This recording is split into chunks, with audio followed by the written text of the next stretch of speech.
কিন্নাহারে মহেশ গ্রামে শুভ সূচনা হয়ে গেল 125 দিনের কাজ। কিন্নাহার থানা এলাকার মহেশ গ্রামে মঙ্গলবার দুপুরে শুভ সূচনা হয়ে গেল 125 দিনের কাজ।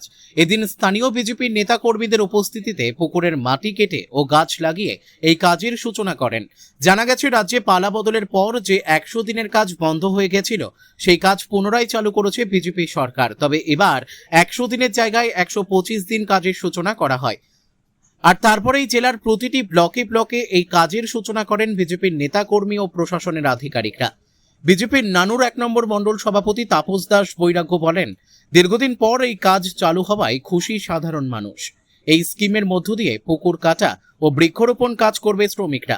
পরবর্তীতে এই স্কিমের মধ্যেই আসতে চলেছে নিকাশি নালা পরিষ্কারের কাজও।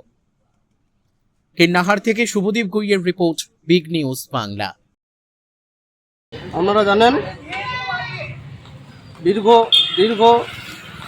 তৃণমূলের যে দুর্নীতির কারণে 100 দিনের মাটি কাটা কাজটা বন্ধ হয়ে গেছে। আজ আমাদের দিদি রামজির যে 125 দিনের কাজ, সেটা আমরা মহেশ গ্রামে চালু করি এবং ওখানকার যারা শ্রমিকরা আছে তারাই ওই কাজে সংঘবদ্ধ হয়েছিল এবং আমরাও সেখানে উপস্থিত ছিলাম। এই কাজ কবে থেকে শুরু হবে? আজকে থেকেই ফার্স্ট কাজ হলো। এই কাজটা চলবে, দীর্ঘদিন ধরে এই কাজটা চলতে থাকবে। এখন কিছু জন নিয়ে কাজটা আমাদের আরম্ভ হলো, এর পরবর্তীকালে আবার কিছু শ্রমিক নিয়ে আমরা 100 দিনের কাজ আরম্ভ করব। এই কাজে কি কাজ রয়েছে? এই কাজে মূলত এখন বর্ষাকাল, বৃক্ষরোপণ দিয়ে আমরা শুরু করলাম। এরপরে পুকুর কাটানো হবে, নালা ছাড়ানো হবে।